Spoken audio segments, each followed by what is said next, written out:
क्षेत्रवासी माता बहने भाई बहनों को सूचित किया जाता है कि बरवासन धाम मां विंध्यवासिनी दरबार में भागवत महापुराण का आयोजन हो रहा है और आज राधा रुक्मिणी और कृष्ण विवाह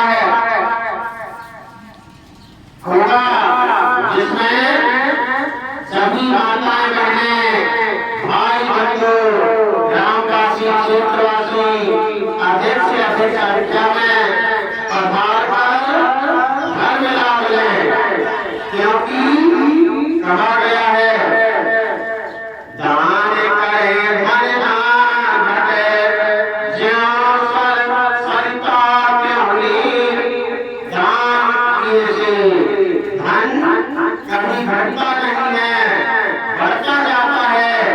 इसलिए मनुष्य को अपनी श्रद्धा अनुसार दान करते रहना चाहिए, क्योंकि दान की महिमा बड़ी न्यारी है। दान से ही लक्ष्मी शुरू होती है और जब लक्ष्मी शुरू होती है तो हमें सुख देती है, क्योंकि लक्ष्मी जी देवी आती है। लक्ष्मी जी भगवान नारायण विष्णु जी की आती है, क्योंकि जब इस प्रकार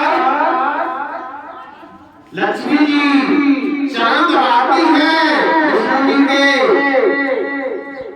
इसी प्रकार सभी धर्म पत्नियों को अपने पति के पैर क्यों दबाना चाहिए, क्योंकि पति के पैर में शनि का वास होता है और स्त्री के हाथों में लक्ष्मी का वास होता है। अगर स्त्री के हाथ पुरुष के पैर से टच करते हैं, चरण दबाती हैं अपनी पत्नियां पति के, तो लक्ष्मी जी स्थिर होकर के सुख देती हैं। आज के समय में यह परंपरा कम होती चली जा रही है, इसलिए सभी पत्नियों को अपने पति के पैर दबाना चाहिए, तब जाकर के घर में लक्ष्मी सुख शांति आनंद की वर्षा होती है। इसलिए दान करने से धन शुद्ध होता है।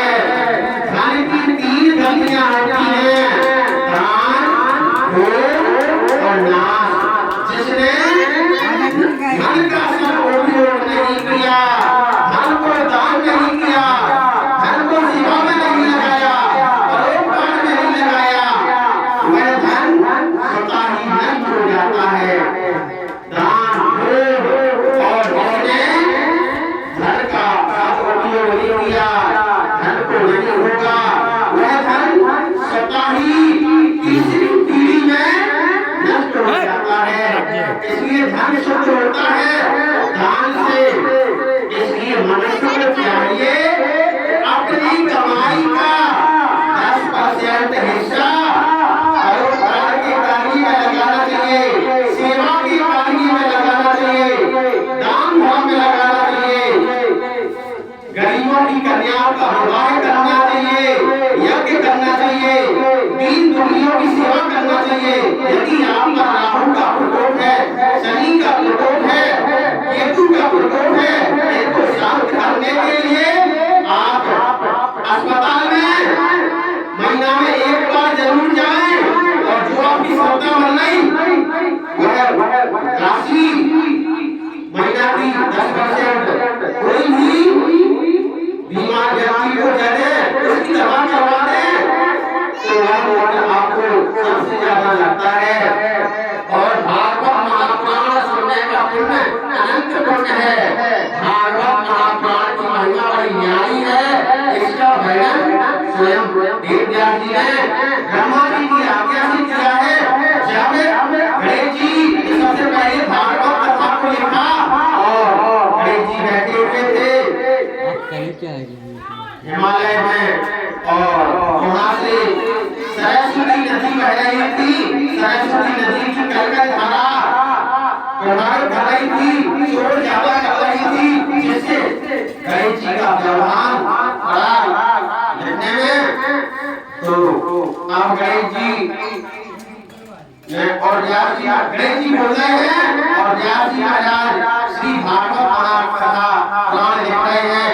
तो व्यास जी महाराज ने 4 वेद 6 शास्त्र 18 पुराण को लिखा, लेकिन जब उन्हें शांति नहीं मिली तो गणेश जी की प्रेरणा से जब उन्होंने श्रीमद् भागवत की कथा लिखी, तब जाकर कि उनके मन को शांति की प्राप्ति होती है, आनंद की प्राप्ति होती है।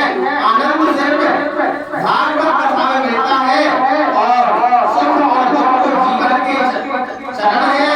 यह तो सभी दान देव और ऋषियों को